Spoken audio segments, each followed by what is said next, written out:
ये बालक जो मथुरा की ओर आ रहा है वो भगवान विष्णु का मानव अवतार है। वो आपकी हत्या कर सकता है, उसे यह अधिकार है भगवान कंस, उसे यह अधिकार है। किंतु आप सोचिए भगवान कंस, तनिक सोचिए कि क्या आप तैयार हैं उसकी हत्या के लिए? अब भी समय है भगवान कंस, उस बालक को रोकिए। मैं तो बस यही चाहता हूं कि आपका अहित ना हो, आपका जीवन सुरक्षित रहे। शेष आपकी इच्छा। नारायण नारायण।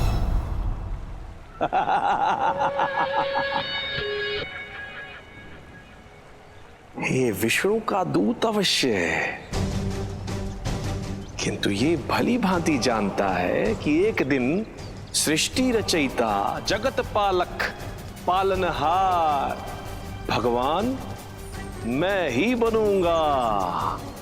इसीलिए ये मेरा भी कृपा पात्र बनना चाहता है। देवर्षि नारद।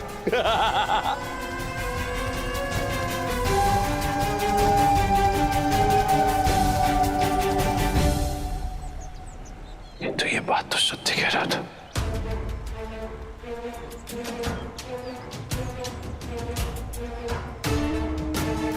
समाप्त कर दीजिए अपनी माया,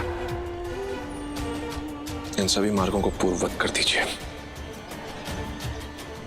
आपकी ये माया कहीं मेरी ही मृत्यु का कारण न बन जाए।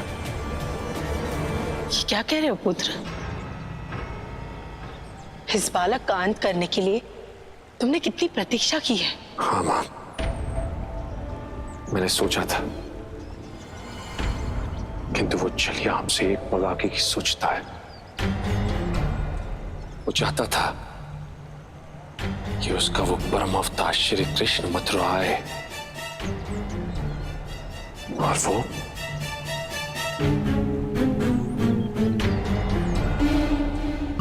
कान्हा मथुरा आएगा, किंतु अभी नहीं, जिस समय आने पर। पुत्र आने दो उसे। ऐसा अवसर तुम्हें पुनः प्राप्त नहीं होगा। नहीं मां, इस बार मैं कोई चूक नहीं करना चाहता। वो छलिया अपने मूल रूप में नहीं है, इसलिए सोचना होगा कि उसका परम अवतार कान्हा किसी में मूल्य पर बचना नहीं चाहिए। आप समाप्त कर दीजिए अपनी माया। जैसा तुम्हें उचित लगे।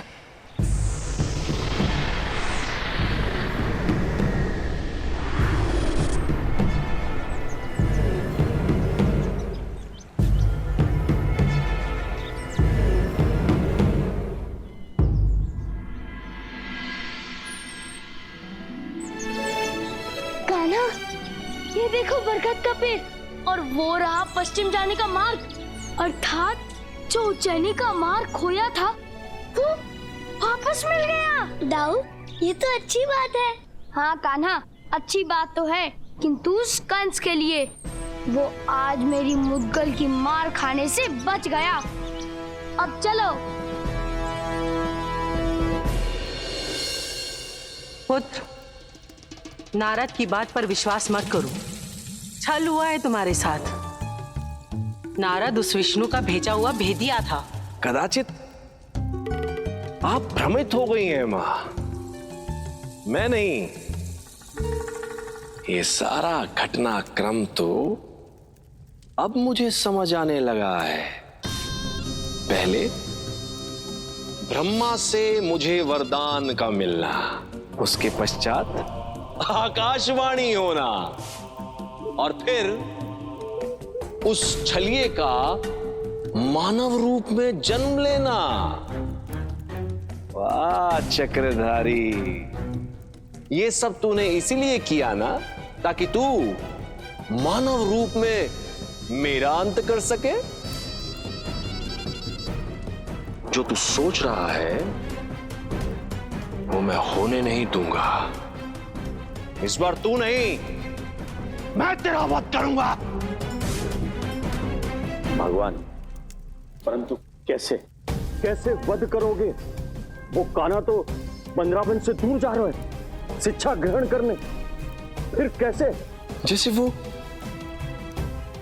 चींटी के दिन पूरे हो जाते हैं तो उसमें पर निकल आते हैं ना, वैसे ही उस ग्वाले के दिन भी पूरे हो गए। बहुत ही अल्पायु निकला तेरा वो परम अवतार। भगवान, मैं जो पूछ रहा हूं बाको आपने उत्तर नहीं दियो। कैसे वध करोगे ताता थैया कृष्ण कन्हैया को? उस कृष्ण कन्हैया की हत्या मैं नहीं करूंगा वदराज। कृष्ण कन्हैया की हत्या उसके हाथों होगी जिसे यह वरदान है कि वो विष्णु के मानव रूप की हत्या करेगा। कौन है वो? किसकी बात कर रहे हो? वल्लपीड़, मुष्टिक, कूट, शल, तोशल, ये वही सब हैं जिनके द्वारा उस परम अवतार को प्राप्त होगी परम गति।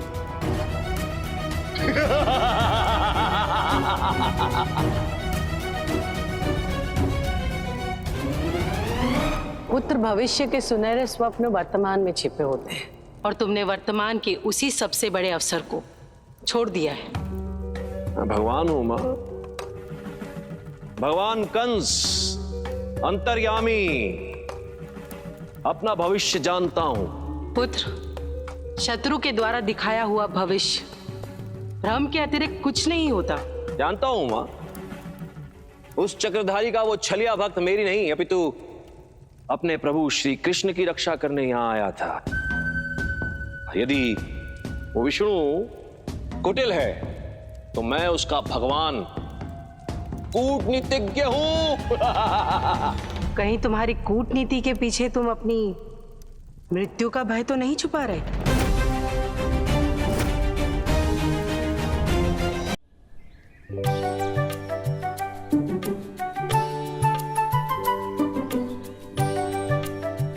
कान्हा, थक गया हूँ मैं। कितना चलेंगे हम? कान्हा, उज्जैनी तो अभी बहुत दूर है, थोड़ा सा विश्राम कर लेते हैं ना। दाऊ, विश्राम नाम का शब्द अब हमारे जीवन में है ही नहीं।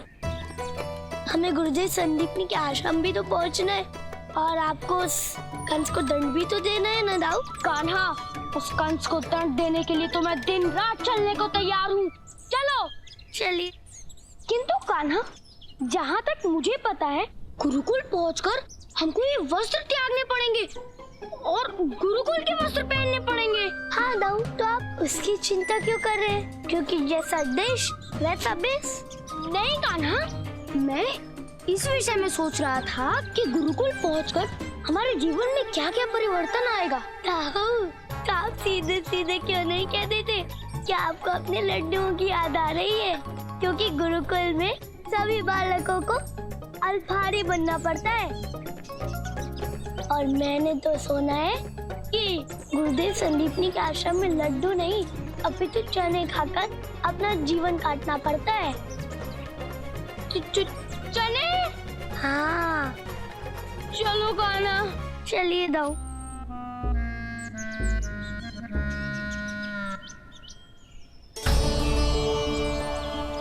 प्रभु, आप धन्य हैं। अपने वचन को निभाने के लिए आप मेरे आश्रम में आ रहे हैं। अब मुझे साक्षात नारायण के गुरु होने का परम सौभाग्य प्राप्त होगा। अरे अरे बालकों, शिष्यों, कहाँ हो तुम सब? अरे वो आ रहे हैं, वो आ रहे हैं। स्वागत करो उनका। शीघ्र अतिशीघ्र पूरे आश्रम को फूलों से सजा दो। अब मेरी शिक्षा, मेरी तपस्या के सफल होने का समय आ गया। शीघ्र करो, तैयारी करो।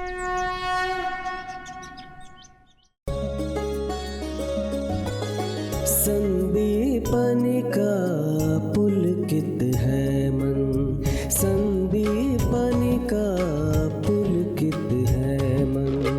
हो रहा प्रभु का आज आगमन, संदीपनिका पुलकित है मन। भगवानी की रीति निभावे, आश्रम को पुष्पों से सजावे। धन्य जो प्रभु के दर्शन होंगे, स्वयं हरि के शिक्षण होंगे। संदीपनि के भाग्य जगे हैं, शीश के रूप में कृष्ण मिले हैं।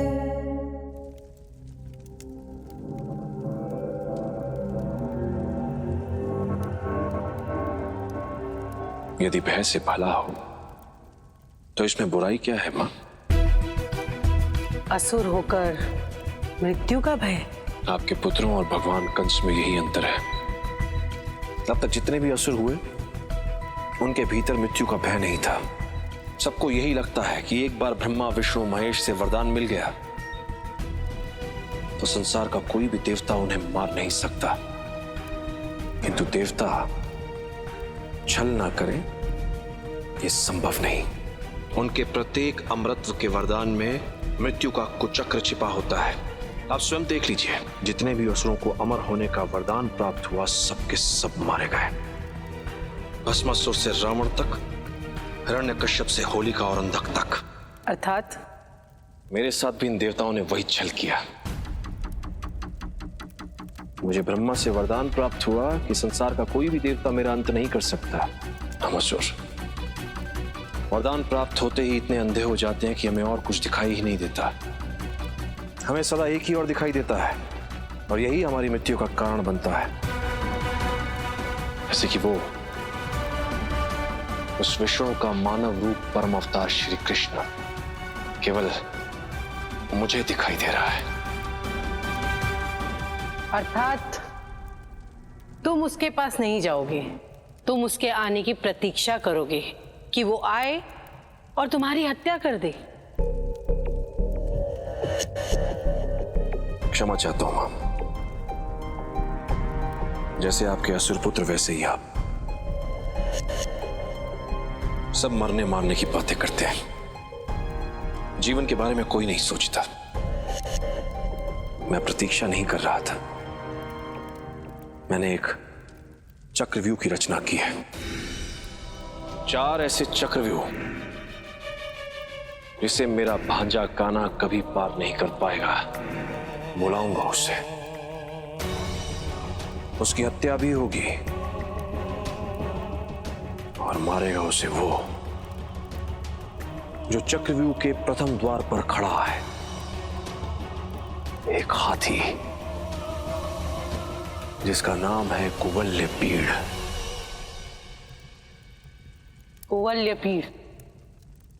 ये कैसे मारेगा उसे? भगवान, कोई और भरोसा हो न हो आपके चक्रव्यूह पर मोए पूरा भरोसा है।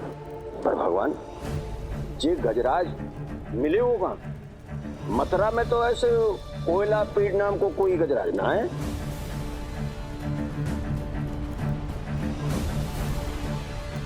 इसलिए हमें गजराज को लेने जाना होगा। चलो भद्राक्ष।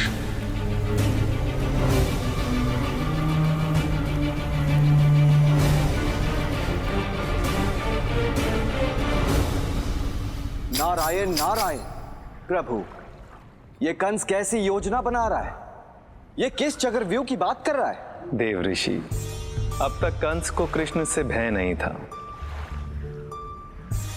क्योंकि वो निश्चिंत था कि मैं उसका वध कदापि नहीं कर सकता। किंतु आपने उसे ब्रह्मदेव के वरदान की बात स्मरण करा के सचेत कर दिया है, तो मृत्यु से भयभीत कंस चक्रव्यूह तो रचेगा ही देव ऋषि। नारायण नारायण।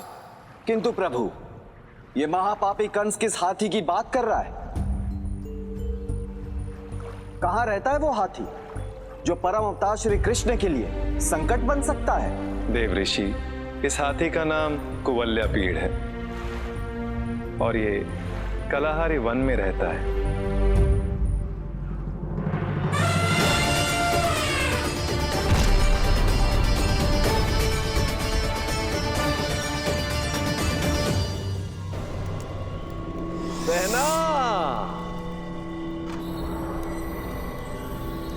यहीं है, गई नहीं? तूने तो सबके सम्मुख सत्य स्वीकार कर लिया था। जा जा, अब तू स्वतंत्र है। तुझे क्या लगता है कंस, मैं तेरी बेड़ियों के कारण अब तक कारागार में थी? जब मेरा 8वां पुत्र मेरी कोख से जन्म लेकर उस कारागार से मुक्ति प्राप्त कर सकता है, तो क्या वो अपनी मैया को लेने स्वयं नहीं आ सकता वहां? मैना, तो ये तेरे भाई के प्रति भ्राता प्रेम था जो अब तक तू यहीं है मथुरा में। नहीं कंस, ये एक मां का प्रतिशोध है। जिस कारागार में तूने मेरी 6 की 6 संतानों की हत्या कर दी, मैं उस कारागार से तब तक नहीं जाऊंगी जब तक मेरा 8वां पुत्र तेरी हत्या नहीं कर देता। कैसी मां है तू? अपने बचे हुए 2 पुत्रों की मृत्यु देखने के पश्चात यहां से जाएगी? अरे कितनी क्रूर हो गई है तू! इतनी क्रूरता तुझ में आई कहां से? इससे सिद्ध होता है कि तू क्रूर कंस की बहन है। तो चिंता मत कर बहना, मैंने एक ऐसा चक्रव्यूह रचा है जिससे तेरी सारी इच्छा पूरी हो जाएगी। तेरा वो लल्ला, मेरा भांजा, शीघ्र ही उसका कंस नाम सत्य होने वाला है। मेरी शुभकामनाएं तुम्हारे साथ है कंस।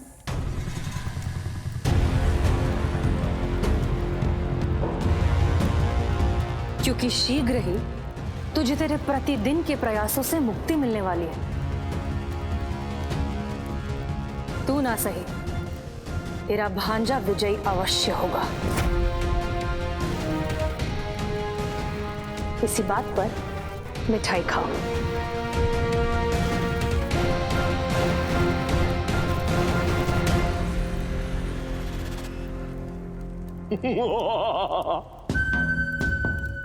इतने वर्षों के पश्चात मेरी बहन मेरे लिए मिठाई लेकर आई है, तो ये अवसर कैसे छोड़ दूं?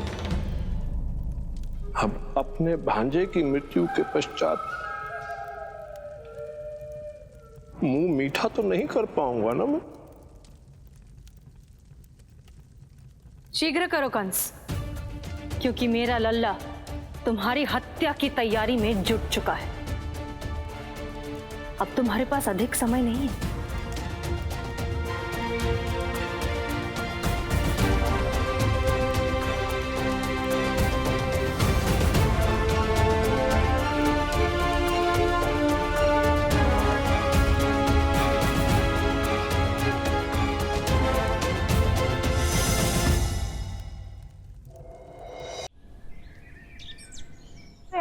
प्रणाम गुरुदेव। कल्याण हो। कान्हा, संदीपनी के आश्रम में आपका स्वागत है।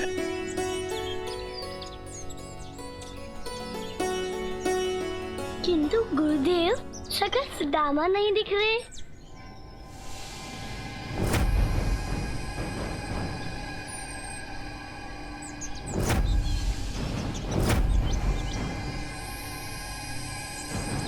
कान्हा, ये सुदामा का नाम सुनते ही विचित्र सी शांति कैसे फैल गई? दाऊ, इनका मुख देखकर मुझे ऐसा लगता है कि ये सखा सुदामा को जानते ही नहीं है। कान्हा, तुम कैसी बात कर रहे हो? जो सुदामा इसी आश्रम में पढ़ता हूँ, उन्हें ये लोग ना जाने, ये कैसे हो सकता है? दाऊ, सुदामा ये शिक्षा अवश्य लेता होगा, किंतु मुझे लगता है ये यहाँ के नहीं है। अर्थात दाऊ, हमें यहाँ से भागना ही होगा। कान्हा, किंतु क्या बात है? तुम भागने की बात क्यों कर रहे हो? और कौन है ये लोग? दाऊ, आपने इनकी आंखें देखी?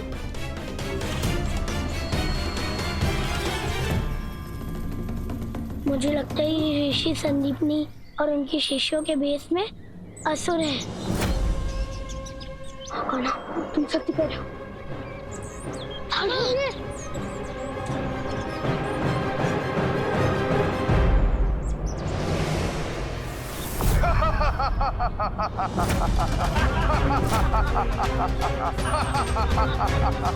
कान्हा, तो ये असुर है? तूने सही पहचाना बालक। हम लोग तुम्हारे गुरुदेव या सखा नहीं, अभी तू भू रावण के असुर है और तुम्हारा अंत करने आए हैं।